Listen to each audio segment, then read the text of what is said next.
Hello everyone, welcome to the Med Route. My name is Kyle and I'm a second year pre-med student with a major of chemical engineering, and today I have 20 studying tips for you to teach you and give you some ideas of how to maximize your time.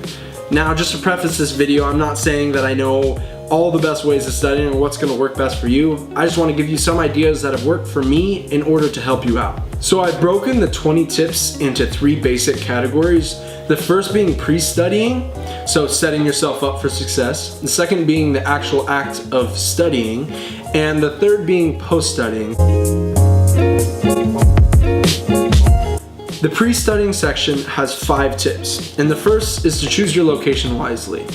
Know who you are and know whether you need to be at a consistent place studying or if you're able to vary. Sometimes people need a change of scenery in order to maximize their time. The second tip is an obvious one that's unfortunately constantly overlooked, and that's to plan out when you're going to study and plan out specifically how much time you're going to spend on a certain subject and how much time you're going to spend on a certain topic. Additionally, it's important to realize that you can't set aside, say, 6 hours of studying and expect yourself to just be going for 6 hours straight. Maybe you're able to do that in finals week when you need to, but typically that's not a feasible option. So you also want to schedule in some time for other activities and other things that you like to do. The third tip is huge, and that is to prioritize. Whether it be based on when your next upcoming test is and in what subject it is, or the difficulty of the class, or perhaps it's just the length of what you need to get done, prioritizing will make sure that you get everything done that you need to in a timely manner and in a logical way. The fourth tip is to always be active. When you come home from school or you come home from work and you're exhausted, it's easy to say, I want to lay down, I'm going to relax a little while. But if you go right into it, that gives you the advantage of not letting your body cool down and go into relaxation mode and try to pump yourself back up to go study. In fact, one good strategy is to look at that relaxation time as a goal to get to. The fifth tip in the pre-studying section is to set everything up. Whether that be having your laptop, your books, your notes, when it's on the table and it's ready for you, there's that certain motivation in your mind that makes you think it's gotta be done, it's already set up, I might as well go do it. And for me personally, the hardest part is to get started. The actual act of studying is the second section, and I have 10 tips to help you maximize your time and set yourself up for success. The first being to vary your strategies.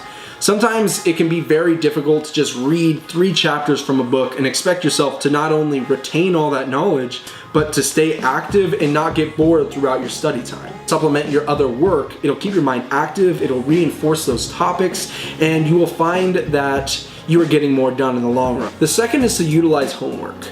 Now, this can mean the homework that's due that you haven't done yet, and also homework that you've already completed that you want to review. Why this is important is twofold. Firstly, it's best to work out problems rather than just reading about how the strategy to solve a certain problem. Working it out is reinforced in your brain way more than just watching someone else do it step by step in a book. Secondly, teachers set you up for success. That's their job. So they're going to give you homework that is very similar to their exams. The question types and the topics are going to be very similar, so you know what to expect exactly for the exam. The third is to take short breaks. While breaks are important and you need to give your mind a rest, you can't expect yourself to take an hour-long break, come back to studying, and be as productive as you were in the first hour that you were studying. These 15 minutes should be treated like as if you were at a job and you've got a 15-minute break and you need to be back at a certain time. Now, in terms of the time intervals between studying and breaks, that's completely up to you, but learn what works best for you and utilize that, and be strict with yourself, telling yourself, I'm gonna work for an hour long and then I'll earn that 15-minute break. The fourth tip is just some strategies to deal with frustration. Because every once in a while, it's inevitable that we're going to run into a topic or a question that we can't figure out, and we've tried and tried and tried, looked back at our notes, looked at our book, and we can't figure out the answer. This may indicate that it's time for a short break. And when you come back, don't go right back to that topic that you were struggling with. go to something else. I call it a pick-me-up question. Go to something else that you know how to do, complete it, and then go back to what you were struggling with and take another shot at it. Another thing with frustration is a lot of times it's easy to just turn to Google and look up exactly the question that you need to be solved or how to solve the question. This should be your absolute last resort. With that being said, Google can also be a huge tool in learning how to do something. However, try to figure it out yourself. The fifth tip is to use teachers and other classmates to your advantage. If you can collaborate together, not only is that a good skill for whatever you're going to go into, it's also going to help diversify ideas and hopefully lead you to the correct answer. Tip number 6 is to rewrite what you're reading. For example, if you're thinking that you're going to be able to sit down for an hour and read a chapter in a book and retain everything that you've just read, it's just not feasible. So a better option is to actively be reading and taking notes while you're doing so. This may take longer, but it will save you studying time in the future because you've hammered those topics in as soon as you've learned them, rather than expecting yourself to retain it just from reading it and then studying it later. The 7th tip is to determine whether you're good at multitasking versus cutting out segments of individual classes that you need to study. What I mean by this is whether you say, okay, I'm going to write a paragraph for this paper I need to get done, and then as soon as I'm done with that, I'm going to switch over to math, do a couple problems, and then switch back over.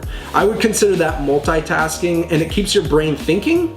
I like to do that sometimes, but sometimes I like to just dedicate a good chunk of my time to a specific subject, and then switch over once I've completed what I need to get done.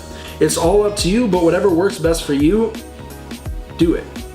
Tip number 8 is to pick a time where you know you're going to work best. You need to know the type of person that you are and be honest with yourself. Now, this relates to a common theme in a lot of videos that you see online in terms of pre-med students, because we all know we need our sleep, and it can be really tough to get. What I mean by this is, are you going to set a time at night where, regardless of how far I've gotten in my studying, I'm going to go to sleep? Or are you going to work until you're done with what you're working on? Obviously, this can vary day to day, but you need to use the strategy that works best for you in terms of completing what you need to get done while also getting that sleep that we know is so valuable. Tip number 9 is to take very good notes. This includes in the lecture and also while you're studying. If you come across something that's difficult, you want to make a note of that. Also, utilize equipment such as highlighters, sticky notes, and different colored pens to make it easy in the future to review this topic and study it again. So the final tip in the studying section, tip number 10, is to know your limits. This means knowing how long you can sit down and study while maintaining that productivity that you started with, but also knowing the amount of stimulation that you can have while you're studying. Now, what I mean by this is, are you able to listen to music? Can you watch TV while you're doing so? Are you able to talk with someone? It may be tough to be strict with yourself and say, I've got to turn the TV off and I've got to focus on this. But if that's what you need in order to be successful, you've got to be able to sacrifice that. So the final 5 tips are your post-studying tips. And these are things that are going to set you up for success for the future. The first post tip is to reward yourself. Make sure to let yourself know that you've done a good job. Go do those other activities that you wanted to do before that you couldn't because you knew you had to get the studying done. This is very important in the process of studying because it'll set you up for success in the future. The second tip is to reflect on what was difficult throughout the time that you were studying or doing your homework. Whether it's a specific problem or a specific topic, make note of that because you know down the line when it comes closer to that test date that you are going to have to dedicate extra time to that specific topic. Tip number 3 is to immediately after you're done, plan your study schedule for the next day or whenever next you'll be studying. If you plan that ahead of time, as soon as you're done, it'll be fresh in your mind how much you've completed in that study session and how much you need to get done in the next one. Tip number 4 is to write down questions that you may have that you want to bring to lecture to your teachers so that you know exactly what you struggled with and to get help with those certain sections. The 5th tip is similar to the first tip in post-studying, and that is to go relax. This is rewarding yourself, but it's also important for your mind to take it easy after you've done all this work. If you want to work out or do something like that, that's a perfect thing to do prior to studying. That'll keep your brain active. However, when you're finished studying, in my experience, it's best to go to sleep or to relax immediately after. Those are my 20 studying tips to try to help you to maximize your productivity and be successful. Please, if you have any questions or if you have another tip that you'd like to share, just go ahead and leave a comment for me. Thanks for watching, and welcome to the Med Route.